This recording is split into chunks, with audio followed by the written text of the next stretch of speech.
la principale difficulté du processus Agir, c'est de pouvoir mettre ensemble un grand nombre d'acteurs et prendre des engagements pour adresser la question de la résilience. Et ce n'est pas évident de le faire parce qu'il y a des cloisonnements institutionnels qui rendent assez difficile la coordination de tous ces acteurs.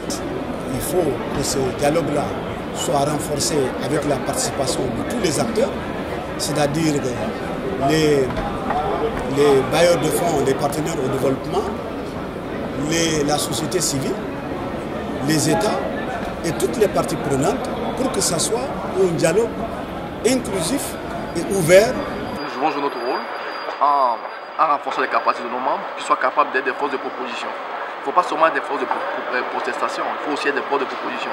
Dire non, c'est simple, mettre des choses sur la table, c'est encore mieux ce que nous faisons. Moi j'ai entendu dans la salle beaucoup de gens dire on va prendre un consultant qui va faire ceci, qui va faire cela. Je pense que ce travail, ce n'est pas un travail à laisser exclusivement dans les mains d'un consultant.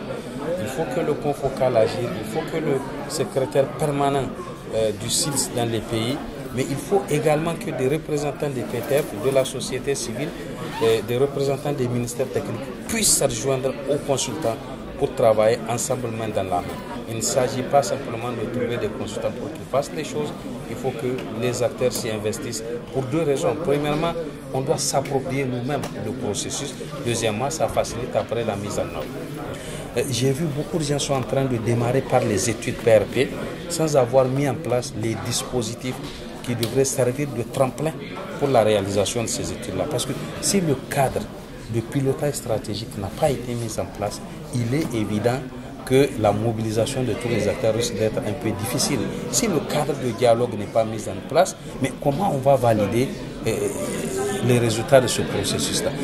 Vous savez, Résilience Pays, ce n'est pas une nouveauté. Il y a beaucoup de pays qui ont déjà pris en compte cette dimension au niveau des PNIA. Et complété dans certains cas et révisé dans d'autres. Parce que les PNIA de temps en temps doivent évoluer. On doit revoir les programmes nationaux d'investissement agricole et même le PRIA.